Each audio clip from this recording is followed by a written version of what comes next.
Welcome to the Tech Egg. Don't get scrambled. Enjoy the video. In this video, I will explain how to play games on the Skyline Emulator. First, you'll need to download the latest version of the Skyline Emulator from its official source. This is crucial for ensuring you have the most up-to-date features and bug fixes. Next, acquire the necessary firmware and production keys, which are essential components for the emulator to function correctly. Finally, install the emulator on your Android device or other compatible platform, preparing it for game loading. Once Skyline is installed, the next step is to add your games. You'll need to acquire game files, which are typically in NSP or XCI formats.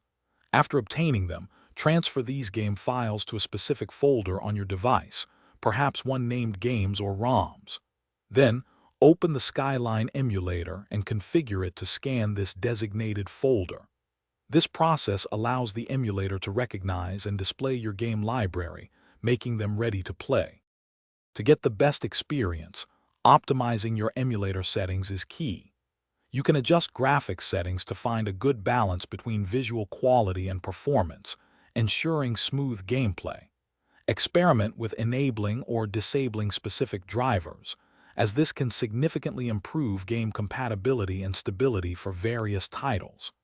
Don't forget to customize your input controls, whether you're using a touchscreen or an external controller, for a truly personalized and comfortable gaming session. Even with careful setup, you might encounter occasional issues.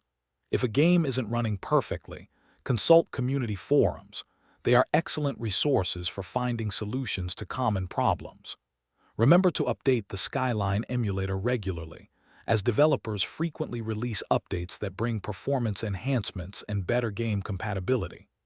With these steps, you'll be ready to enjoy a wide variety of your favorite games right on your mobile device, offering hours of entertainment. Thanks for watching. Consider subscribing if I helped unscramble your problems.